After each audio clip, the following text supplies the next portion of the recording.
The alarm screamed through every corridor of Haven Station. Commander Taman gripped the railing of the command deck as another explosion rocked the massive structure. Through the viewing window he could see them.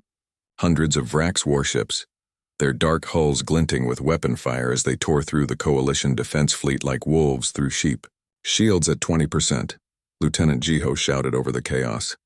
The young officer's hands flew across his console, trying to redirect power from failing systems. We can't hold much longer, sir. Taman watched another human frigate explode in a ball of white fire. 3 years. They had fought the Vrax Empire for 3 years, and now it was ending here. Haven Station was supposed to be unbreakable, the largest military outpost humanity had ever built, orbiting the resource-rich planet Kepler 442b. Thousands of lives depended on his next decision. "Where's the Indomitable?" he asked. "Captain Hana's engaging their flagship," Jiho replied, his voice tight. She's trying to buy us time." On the tactical display, Taman could see the small dot representing his best ship diving straight into the enemy formation. It was suicide. Beautiful, brave, and completely insane. That was Hana. Always had been. Another explosion. This one closer. The lights flickered and died, replaced by emergency red lighting that painted everything in blood. "Direct hit to the reactor core," someone yelled. "We're venting atmosphere on decks 12 through 18. Taman closed his eyes for just a moment. He thought about Earth, about the billions of people who trusted him to hold this position, about his daughter, who he hadn't seen in 2 years. Then he opened his eyes and made the choice he never wanted to make. "All hands, this is Commander Taman. Evacuate. Repeat, evacuate Haven Station immediately. This is not a drill." The words tasted like ash in his mouth. Jiho looked up at him, eyes wide. "Sir, if we abandon the station, if we stay, everyone dies," Taman said quietly. "At least this way, some of us survive to fight another day." "Execute the order, Lieutenant." Across the station, thousands of people began rushing toward escape pods and shuttle bays. Soldiers, engineers, doctors, civilians, all of them running for their lives as the Vrax weapons punched hole after hole through the station's armor. In space, Captain Hana's ship was dying. The Indomitable had taken hits from 3 different Vrax cruisers. Fire bloomed from its engines. The bridge was filled with smoke and the screams of wounded crew. "Ma'am, we need to go," her co-pilot begged. "The ship's breaking apart." Hana ignored him. She lined up one more shot on the Vrax flagship. Just one more. Her hands were steady on the controls even as the deck tilted beneath her feet. "Captain, please!" She fired. The Indomitable's last missile streaked through space and slammed into the Vrax flagship's weapon array. A small victory. Barely worth mentioning. But it was something. "Now we go," she said. They reached the escape pod with seconds to spare. As they ejected, Hana watched through the small window as her ship, her beautiful Indomitable, broke in half. She had commanded that vessel for 5 years. Every scratch on its hull had a story. Now it was just debris. The escape pod tumbled through space and Hana closed her eyes against the tears. On Haven Station, Taman was the last to leave the command deck. He walked through the empty corridors, past bloodstains and abandoned equipment. The station groaned around him like a dying creature. He could hear the Vrax ships outside, their weapons cutting through metal that had taken years to build. He reached an escape pod and stopped. Through a shattered window he could see them boarding the lower levels. Vrax soldiers in their black armor, moving through his station like they owned it. Their General Vextal was probably already planning his victory speech. Taman climbed into the pod and launched. The explosion that followed destroyed half of Haven Station's central hub. The station didn't die quietly. It went out in fire and fury, taking 3 Vrax ships with it. But it went out nonetheless. In a disabled scout ship trapped in the debris field, Lieutenant Jiho watched it all happen. His small vessel had been hit early in the battle. Life support was failing. Communications were down.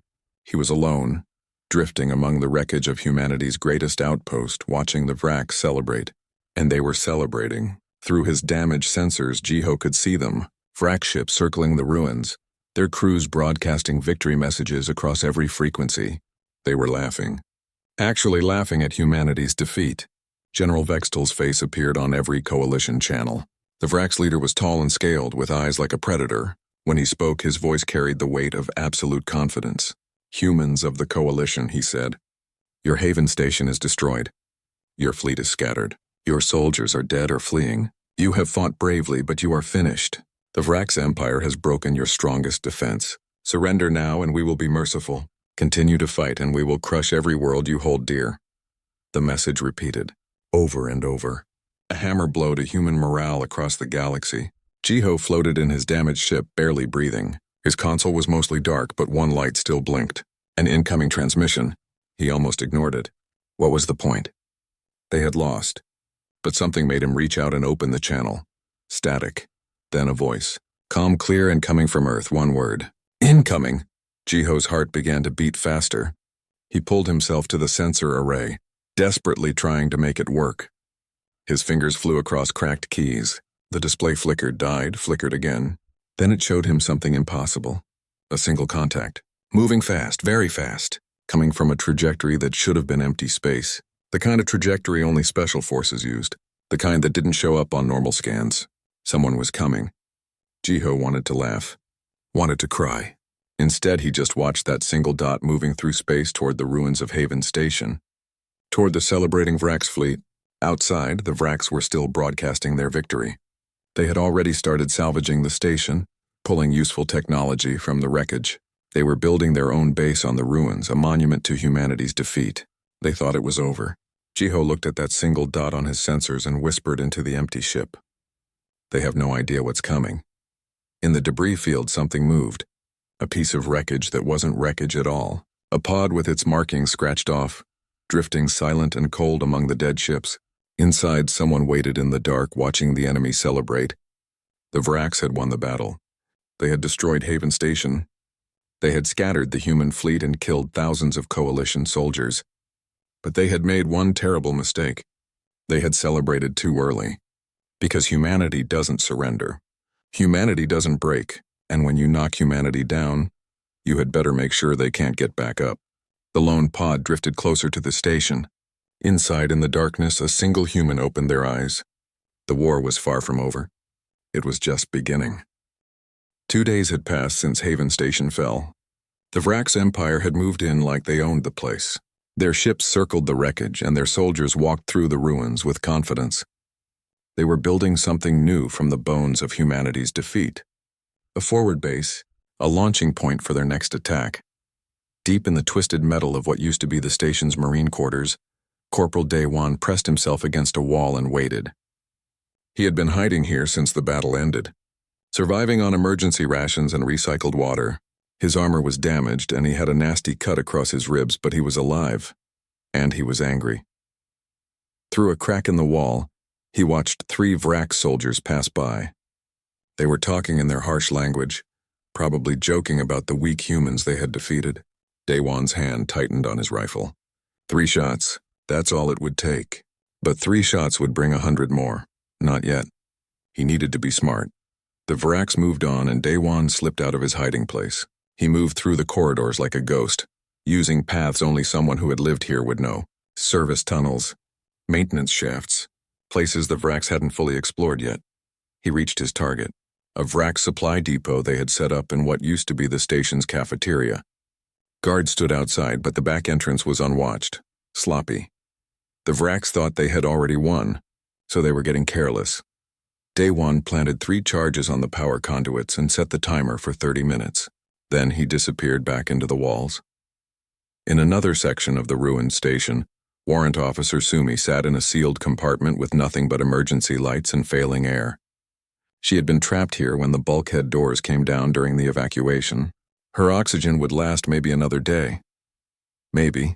She had spent the time trying to repair the communications panel. It was delicate work with shaking hands and limited tools. But finally, after hours of effort, she got a signal. Weak, but it was something. "This is Warrant Officer Sumi," she whispered into the comm. "Is anyone out there? Anyone at all?" Static answered her. Then like a miracle, a voice. "Sumi? This is Lieutenant Jiho, I'm reading you." "Barely, but I'm reading you." Sumi almost sobbed with relief. "Jiho, you're alive." "Barely. My ship's dead in the water. Life support is running on fumes. But I've been watching the Vrax. Sumi, they're building something big." Through her small window, Sumi could see into the main hangar bay. The Vrax had cleared out the debris and were constructing a massive structure, tall towers covered in sensor dishes and antenna arrays. "I can see it," she said. "What is it?" A sensor array, Jiho replied. A big one. If they get it online, they'll be able to detect any ships coming from Earth weeks before they arrive. It's a death trap. Sumi felt her stomach drop. Earth would send a fleet. Of course they would. Humanity never left its people behind. But if the Vraks could see them coming from that far away, they could prepare an ambush. The rescue fleet would fly straight into a massacre. We have to stop them, she said. How? Jiho's voice was bitter. We're trapped, injured, and outnumbered 1,000 to 1. Before Sumi could answer, the lights in her compartment flickered. Then the door hissed open. She grabbed her sidearm, ready to go down fighting. A figure stood in the doorway. Human. Wearing damaged armor with a marine insignia. Easy, Corporal Dewan said, raising his hands. I'm on your side. 30 minutes later, the supply depot exploded. The blast was small, contained, but it took out a week's worth of Vrak supplies. Alarms blared across the station. In their command center, Sub-Commander Thexer stared at the damage report with confusion. The human structure had been weakened by the battle. Systems were failing all over. This was just another malfunction. Wasn't it? Increase patrols in that sector, he ordered, and get engineering teams to check the power grid. I don't want any more surprises. But the surprises kept coming. Over the next day, 3 more incidents occurred. A weapons cache mysteriously caught fire. A group of Vrak soldiers got locked in a storage bay for 6 hours. The water recycling system in the enemy barracks started pumping out sewage instead of clean water. The Vraks blamed it on battle damage. Human systems failing. Nothing to worry about. But some of them were starting to wonder. Lieutenant Jiho had finally gotten his ship's sensors working properly. It had taken all his engineering knowledge and some creative rewiring, but he could see again, and what he saw made his blood run cold. The sensor array was almost complete. Maybe 3 more days of work. Once it was online, any hope of rescue would die. He was marking the array's weak points on his tactical display when his console beeped. Another contact. Moving through the debris field on a trajectory that made no sense. The same contact he had seen 2 days ago. Jiho watched as the contact moved closer to Haven Station. It was small, probably a single-person pod, and it was being very careful to stay hidden from Vrak sensors. Whoever was piloting that thing knew exactly what they were doing. The pod landed on the dark side of Kepler 442b. The planet Haven Station had been built to protect. Away from Vrak's patrols, in a region of storms and electromagnetic interference. Jiho tried to send a signal to the pod, but the interference was too strong. Whoever had landed was on their own. On the planet's surface, the pod's door opened. A figure stepped out into the storm, wind and rain hammering against advanced armor that was covered in scratches and carbon scoring. The kind of armor that had seen serious combat. The figure looked up at the ruined station overhead and spoke into a secure comm channel. Ghost 7 to command. I have eyes on the target. Beginning reconnaissance. We'll make contact with survivors when possible. The response came from very far away. From Earth itself, copy that, Ghost 7. Remember your mission. You're not there to rescue them. You're there to slow the enemy down. Earth's response is coming, but we need time. The figure checked their weapons. A rifle, a pistol, combat knife. Several devices that looked like they could cause a lot of trouble. Understood. Ghost 7 out. The figure moved into the storm and disappeared. Back on Haven Station, Corporal Dewan was planting another charge when he saw something that made him freeze. A reflection in a piece of polished metal. Someone behind him. He spun, bringing his rifle up, but the person was already gone. Just a shadow moving too fast to track. His comm crackled. A voice he didn't recognize, distorted and barely audible. Stay hidden. Watch the stars. Then silence. Dewan stood there for a long moment, his heart pounding. He wasn't alone. There was someone else out here. Someone who moved like a professional. Someone the Vraks hadn't detected. He touched his comm. Sumi, Jiho? Did you hear that? Hear what? Sumi replied. Never mind. Dewan looked around the empty corridor. I think we might have help. In the Vrak's command center, General Vextal reviewed reports from across his new conquest. Everything was proceeding according to plan. The sensor array would be complete in days. His forces were well supplied and ready. The humans had scattered after their defeat, and no reinforcements had appeared. It was perfect. General, Sub-Commander Thexer approached. We've had several equipment failures in the past 2 days. Engineering believes it may be sabotage. Vextal waved a clawed hand dismissively. Human survivors, perhaps. A few rats hiding in the walls. Send hunting parties. Flush them out. Yes, General. Vextal turned back to the window, looking out at the stars. Somewhere out there was Earth, the human homeworld. Soon, very soon, they would strike at it directly. This war would be over, and the Vrax Empire would reign supreme. He allowed himself a moment of satisfaction. Victory was close. He could taste it. What General Vextal didn't know was that in the ruins below, 3 humans were meeting in secret. And on the planet below, a 4th human was preparing to turn his perfect victory into a nightmare.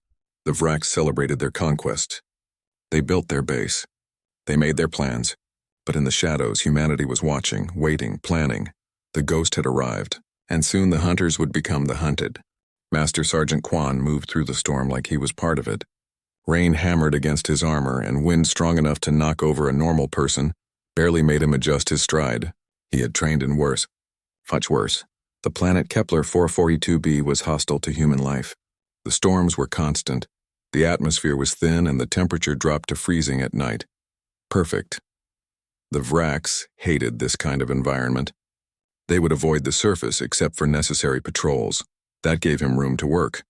Quan reached a cliff overlooking one of the Vrax landing zones. He pulled out his scope and began counting. 3 landing craft, 30 soldiers visible, probably 50 more inside the ships. Guards posted at regular intervals. Sloppy intervals. They felt safe here, they were wrong. He recorded everything, marking it on his tactical computer.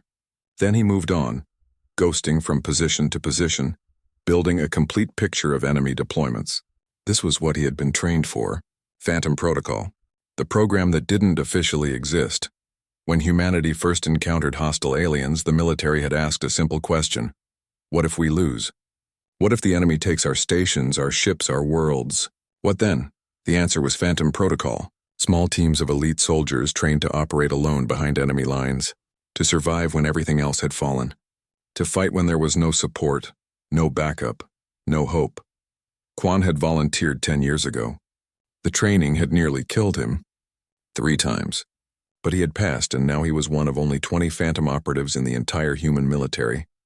He climbed back toward his hidden pod and opened a secure channel. Ghost 7 to survivors on Haven Station. Authentication code Delta 79er Tango. Silence. Then Lieutenant Jiho's voice, shaking with disbelief. That's a Phantom code. You're one of them? They're real? Real enough. I'm Master Sergeant Quan. I'm here to slow the Vrax down until the cavalry arrives. I need a full situation report. In his damaged ship, Jiho quickly explained everything. The sensor array, the trapped survivors, Corporal Day 1's sabotage efforts, the impossible odds. Quan listened without interrupting. When Jiho finished, he was quiet for a moment. The array is the priority, Quan finally said. If that goes online, the rescue fleet is dead. Everything else is secondary. Secondary? Warrant Officer Sumi's voice came through, angry. There are people trapped here. We can't just... I'm not here to rescue you, Quan said flatly. I'm here to complete the mission. If you want to survive, you help me destroy that array. That's the deal. The silence that followed was heavy with unspoken thoughts. Then Corporal Daywan spoke up. What do you need? On Haven Station, the Vrax were hosting a celebration. High Arbiter Kelzoth had arrived from the Empire's core worlds to oversee the occupation personally. He was old, powerful, and absolutely confident in Vrax superiority. The Great Hall, once used for human ceremonies, now held hundreds of Vrax officers. They drank fermented liquids and boasted about the battle. General Vextal stood beside Kelzoth, basking in glory. You have done well, Kelzoth said. This station will serve as the perfect launching point for our assault on Earth. Thank you, High Arbiter. The humans fought bravely, but they were no match for Vrax strength. In a side room, Dr. Nari knelt with her hands bound. She was a xenobiologist who had been studying alien species when the battle started. Now she was a prisoner, forced to brief the Vrax on human military capabilities. A Vrax interrogator stood over her. Tell us about human fleet movements. Where will they strike next? Nari looked up at him, her face bruised but defiant. I'm a scientist, not a military officer. I don't know fleet movements. The interrogator raised his hand to strike her, but another Vrax officer stopped him. The High Arbiter wants her unharmed. She's more useful alive. Make her cooperate another way. They dragged her to a chamber filled with equipment, monitors, computers, scientific instruments. "You will analyze human biology for us," the officer said. "Help us understand your weaknesses. Refuse, and we will harm your fellow prisoners." Nari's jaw tightened, but she nodded. She would cooperate, for now. Over the next 2 days, she worked under constant guard, providing medical data and biological information. But she was careful. Every report she gave was technically accurate but subtly misleading. She emphasized human physical weakness while downplaying intelligence and adaptability, and whenever she could, she slipped coded messages into her scientific jargon, coordinates, weak points in Vrack's security. Information that meant nothing to her guards but would mean everything to the right person. She didn't know if anyone was listening. She just had to hope someone was listening. Quan had infiltrated the station's computer network through an old maintenance terminal. It had taken him 8 hours of patient work, but now he had access to Vrack's communications, including Dr. Nari's reports. He smiled as he decoded her messages. Smart woman. She was giving him everything he needed. He contacted the survivors again. "We're moving tonight. I need volunteers." "For what?" Jiho asked. "To hit them where it hurts. Show them that humanity isn't defeated. Make them afraid." There was a long pause. Then Day One spoke up. "I'm in." "Me too," Sumi said. "You're all insane," Jiho muttered. "But I'm not sitting this out." "What's the plan?" Quan laid it out. "Simple, brutal, extremely dangerous. We're going to destroy their munitions depot, the big one near the main hangar. It'll take out 1/4 of their supplies and make a statement they can't ignore." "That's suicide," Sumi said. "It's guarded by 50 soldiers. 60, Quan corrected. I counted. But they're concentrated on the main entrances. There's a service tunnel that runs underneath. It's still sealed from the battle." "How do we get through a sealed door?" Day One asked. "That's where Dr. Nari comes in. Her codes are still active in the system. I've been spoofing her credentials. The doors will open for us." Over the next few hours, they prepared. Quan talked them through equipment checks, mission protocols, and what to do if things went wrong. He was calm, professional, treating this like a routine operation instead of a desperate gamble. It helped the others stay focused. They moved out at midnight station time, when Vrack's patrols were lightest. Quan went first, teaching them how to move silently, how to use shadows, how to become invisible in plain sight. They reached the service tunnel without detection. The door opened with Nari's stolen codes, and they slipped inside. The tunnel was dark and cramped. They crawled for 20 minutes before reaching the access point directly beneath the munitions depot. "This is it," Quan whispered. "Day One, plant the charges. Sumi, cover our exit. Jiho, you're with me. We're going to add something special to this party." While Day One set up enough explosives to level a city block, Quan and Jiho climbed up into the depot itself. They moved between crates of ammunition and weapon cells, totally exposed. If anyone looked their way, they were dead. Quan placed a small device on the main control panel. It was a communications booster, modified to broadcast on all frequencies. "What's that for?" Jiho whispered. "You'll see." They retreated back to the tunnel. Day One had finished his work. The charges were set linked to a remote detonator. "Everyone out," Quan ordered. Fast and quiet. They crawled back through the tunnel, emerged into the station's lower levels, and split up to return to their hiding places. Quan stayed behind, watching the depot through a cracked wall panel. He pulled out a small camera and hit record. "To the Vrack's empire," he said quietly. "You think you've won. You think humanity is beaten. You're wrong." He pressed the detonator. The explosion lit up the entire station. The munitions depot went up in a ball of fire that could be seen from orbit. Secondary explosions followed as ammunition cooked off, sending debris flying in every direction. Vrack soldiers ran in all directions, screaming orders, trying to contain the damage. It was chaos, beautiful chaos, and Quan's message, boosted by his device, broadcast across every Vrack's channel. "You wanted a war? You've got one. This is just the beginning." High Arbiter Kelzoth watched the fires burn from his command center, his face twisted with rage. "Find whoever did this," he snarled. "Find them and bring them to me alive. I want to watch them die slowly." But even as he spoke, he felt something unfamiliar, something the Vracks rarely experienced. Fear. Because if humans could do this while defeated and scattered, what would they do when they really fought back? In the shadows of Haven Station, Quan watched the enemy panic and allowed himself a grim smile. The Vraks had celebrated their victory. Now they would learn what it meant to face humanity at war. 7 days had passed since Haven Station fell. What should have been a quiet occupation had turned into a nightmare for the Vraks Empire. 3 major explosions, dozens of equipment failures, supply lines disrupted, and soldiers were disappearing. General Vextel stood in the command center, staring at casualty reports.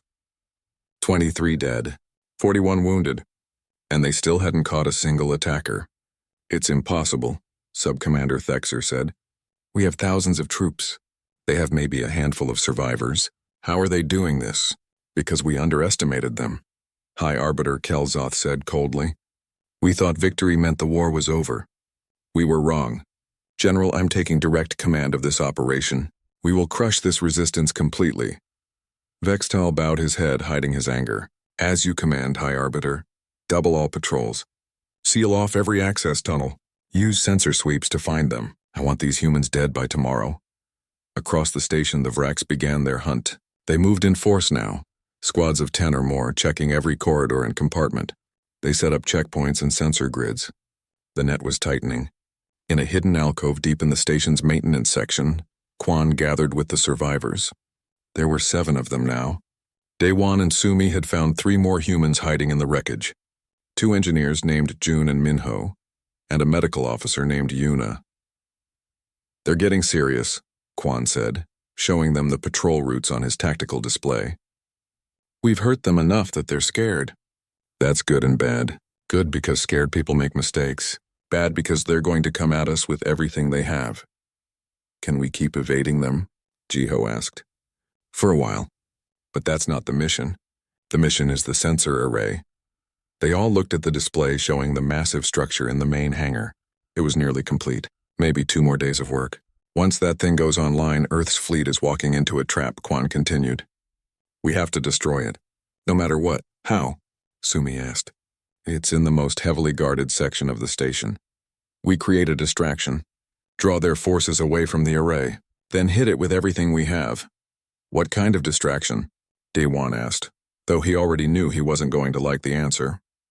Quan met his eyes. Me, I'm going to walk right into their main base and dare them to catch me. The room went silent. That's suicide, Yuna said. Maybe, but it'll pull every soldier on this station toward me. That's when you move. The array's power core is vulnerable from below. These 2 engineers, he gestured to Jun and Minho, can place charges precisely where they'll do the most damage. The rest of you get them there and cover their escape. And what happens to you? Jiho asked. Quan smiled, but it didn't reach his eyes. I'll manage. I've been in worse situations. That was a lie, and everyone knew it, but no one argued. They all understood what was at stake. While they prepared, Captain Hana was having her own problems. She had been recovered by a coalition patrol ship, along with other survivors from the Indomitable. They had reached a coalition outpost 3 days ago. Now she sat in a briefing room arguing with an alien admiral. We have to go back, Hana insisted. There are still people alive on Haven Station. The admiral, a 4-armed creature from a species called the Korath, shook his massive head. Too dangerous. The Vraks have overwhelming force. Any rescue attempt would result in more deaths. So we just abandon them? We consolidate our forces, prepare for the Vraks' next attack, sacrifice the few to save the many. It is logical. Hana wanted to punch him. Instead, she stood up. Fine, I'll go alone. You cannot. Watch me. She walked out of the briefing room and headed straight for the hangar bay. Other survivors from her ship followed her. They didn't say anything. They didn't need to. By the time Coalition security tried to stop them, they were already launching in a captured Vrak shuttle. Hana piloted while her crew worked on weapons and sensors. Captain, this is crazy, her co-pilot said. We're flying an enemy ship with no backup toward a station full of hostiles. I know, Hana replied. Isn't it great? Back on Haven Station, the Vraks had made a breakthrough. They had captured someone. Corporal Daewon had been running a solo mission, sabotaging a water treatment plant when a patrol cut off his escape route. He fought, taking down 3 Vraks before they overwhelmed him with numbers. They beat him unconscious and dragged him to their interrogation center. When he woke up, he was strapped to a chair. General Vextel stood in front of him. Finally, the general said, a face to put to all this destruction. You've caused us considerable trouble, human. Daewon spat blood. Good. Tell me where your friends are hiding. How many of you are there? Who's leading you? Go to hell. Vextal struck him across the face. You will talk, eventually, they all do. But Daewon didn't talk. For hours they hurt him, threatened him, tried to break him.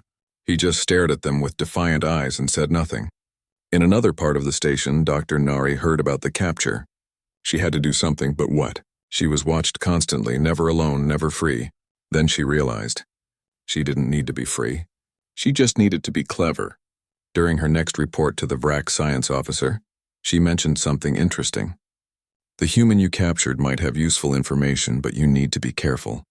Humans have been known to use suicide implants when captured. The officer's eyes widened. Suicide implants? Small devices, usually near the spine. They're designed to kill the subject if interrogated too harshly. You should scan him immediately. It was a complete lie, but it would buy Daewon time. The VRACs would stop the torture while they searched for an implant that didn't exist. Meanwhile, Quan was preparing for his distraction. He stood in an empty corridor, checking his weapons one last time. Full armor, enough ammunition for a small war, and a plan that was either brilliant or insane, probably both. He activated his comm. Everyone in position? Ready, Jiho confirmed. We're below the array. Waiting for your signal. Good, stay sharp. This is going to get loud. Quan walked into the main VRAC's encampment like he owned it. He didn't sneak, didn't hide. He walked down the center of the corridor in full view, broadcasting on all frequencies. VRAC's Empire, this is Master Sergeant Quan, Earth Defense Force. You wanted humanity? Here I am. Alarms blared instantly. Soldiers poured out of every doorway. Quan started shooting. He moved like water, flowing from cover to cover, never staying still. His rifle barked and VRACs fell. They returned fire, but he was always somewhere else, always moving, always 3 steps ahead. He led them on a chase through the station, taking them farther and farther from the sensor array. More soldiers joined the hunt. Dozens, hundreds, all of them chasing one human who refused to die. General Vextal watched from the command center, both furious and amazed. How is he doing this? He's one man. Sensors show he's alone. Thexer confirmed. No support. No backup. Then kill him. Send everyone.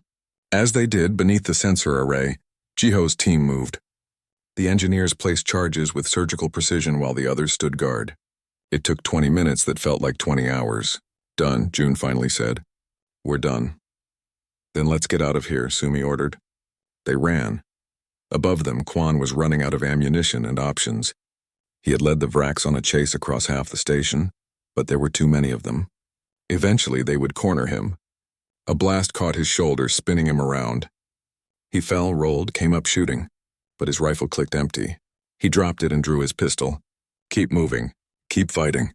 High Arbiter Kelzoth appeared, flanked by elite guards. It's over, human. You've fought well, but you cannot win. Quan, bleeding and exhausted, smiled. I already did. He pointed at the sky. Through the shattered windows of the station, stars were visible. And among those stars, something new. Ship contrails. Lots of them. You destroyed our sensor array, Kelzoth said, realization dawning. When? About 5 minutes ago. Your sensors went down and you didn't even notice because you were all chasing me. The High Arbiter's face went pale. How many ships? Quan's smile widened. All of them. The VRAC's command center exploded into chaos. Sensors that should have given them weeks of warning were offline, and Earth's fleet was already here, dropping out of faster-than-light travel right on top of them. Leading the fleet was a massive battleship, the Retribution. And on its bridge stood Commander Taman. Haven Station, this is Earth, he broadcast. We're here. Hold on just a little longer. Captain Hana's shuttle joined the fleet, her crew cheering. Commander, we've got multiple human life signs on the station. Some of them are, I know, Taman said. I see them. The VRAC's fleet scrambled to respond, but they were caught completely unprepared. Earth's ships tore into them with years of anger behind every shot. On the station, Quan faced Kelzoth with a pistol that had 3 shots left. Your move, he said. The space around Haven Station erupted into fire and chaos. Earth's fleet dropped out of faster-than-light travel in perfect formation, their weapons already firing. The VRACs had expected weeks of warning. They got none. Commander Taman stood on the bridge of the Retribution, watching his tactical display light up with targets. All ships weapons-free. Focus fire on their capital ships. Don't give them time to organize. The first Vrax cruiser exploded before it could raise shields. The second managed to fire back, but its shots went wild, missing the human ships by kilometers. They were panicking. Good. Captain Hana's captured shuttle dove into the battle, dodging debris and weapon fire. "We need to dock with the station," she shouted over the explosions. "Get our people out." Negative, Taemin's voice came through her comm. "Station is still hostile. We need to clear the Vrax first. Sir, we have friendlies trapped in there. They won't last much longer." Taemin was quiet for a moment. "Then fine, but you're taking an escort. I'm sending you Marines." 6 assault ships broke formation and joined Hana's shuttle. Together, they screamed toward Haven Station's docking bay, firing at any Vrax position that looked threatening. On the station, High Arbiter Kelzoth stared at Quan with absolute hatred. Around them, Virax soldiers had their weapons trained on the human. One shot from the High Arbiter and Quan was dead, but Quan wasn't looking at Kelzoth. He was looking past him at the window, at the battle raging outside. "You should surrender," Quan said calmly. "You've lost." "We outnumber you on this station 10-1, Kelzoth snarled. "Even if your fleet wins in space, we will kill every human here before you can save them." "Maybe, but you'll die too." "Is that what you want? To die here for a battle that's already over?" The High Arbiter's hand tightened on his weapon. For a long moment, nobody moved. Then a voice came through on the Vrax command channel. "High Arbiter, our fleet is in full retreat. General Vextal has ordered all ground forces to evacuate." Kelzoth's eyes widened. "Vextal would never— The general is dead, sir. His ship was destroyed 3 minutes ago." The High Arbiter looked around at his soldiers. They were scared. They wanted to live. Slowly, very slowly, he lowered his weapon. "Where is the human who was captured?" Quan asked. "The soldier your people were interrogating." "In the detention center. 3rd level. You're going to take me there now." They found Corporal Daewon still strapped to the chair, unconscious but breathing. Quan checked his pulse and nodded. "He'll make it," he turned to Kelzoth. "You and your soldiers are going to leave this station. Take your ships and go. If I see any Vrax still here in 20 minutes, I start shooting again." "You cannot," Quan raised his pistol. 19 minutes, the Vrax evacuated. They ran to their ships and fled into space, only to find Earth's fleet waiting for them. Commander Taemin gave them one chance to surrender. Most of them took it. Those who didn't were destroyed.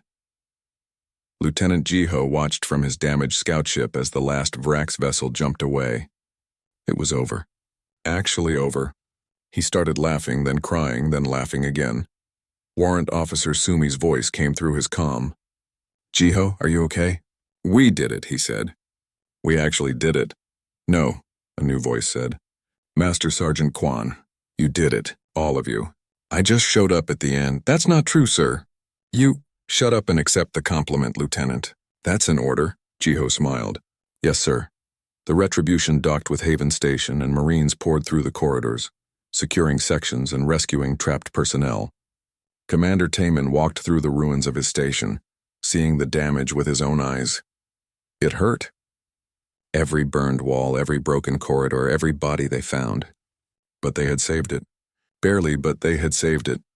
Captain Hana found him in the command center, staring out at the stars. "We lost a lot of people," she said quietly. "I know. But we saved more. Because of Quan and the survivors. Because they refused to give up." Taemin nodded. "Get me Master Sergeant Quan. I need to meet this phantom." They found Quan in the medical bay, refusing treatment while making sure everyone else was taken care of first. When Taemin entered, Quan tried to stand at attention, but his wounded leg gave out. "Stay seated, Sergeant." "That's an order."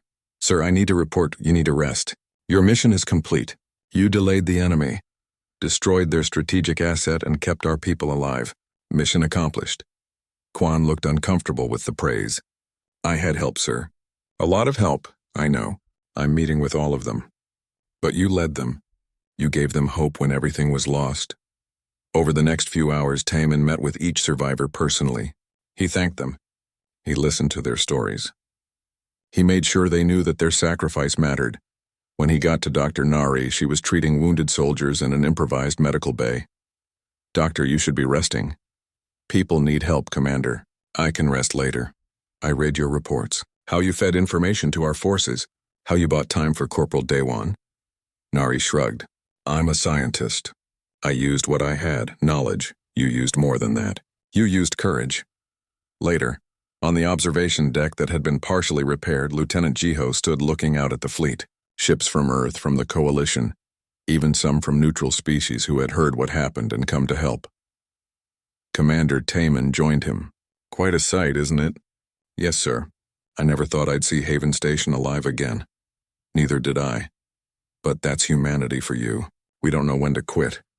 They watched in comfortable silence as repair ships began the long work of rebuilding. Then Jiho spoke. Sir, what happens now? The Vraks won't stop. They'll come back. Let them, Tamin said. They learned something important here. They learned that humans don't break easily, that even in defeat we're dangerous, and that our friends, he gestured at the Coalition ships, will stand with us. Across the system, Ambassador Yunji was broadcasting to the entire Coalition.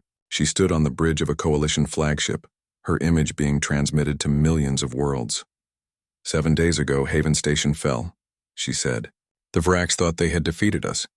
They celebrated their victory. They underestimated humanity. She paused, letting the words sink in. A handful of survivors held that station against thousands of enemies. They sabotaged. They fought. They never surrendered. And when Earth came to answer, they had already turned the tide. This is who we are. This is what humanity represents. Not strength alone, but the refusal to accept defeat. The will to fight even when hope is gone. On stations and planets across the galaxy, people watched. Some were inspired. Some were terrified. All of them understood that humanity had proven something important. In the medical bay, Corporal Dewan finally woke up. Yuna was there checking his vitals. Easy, she said. You've been through a lot. Did we win? We won. Earth came. The Vraks are gone. Dewan closed his eyes and smiled. Good, that's good. Warrant Officer Sumi found the engineers, June and Minho, working on repairs already. They couldn't help themselves. Give them broken things and they would fix them. You two should rest, she said.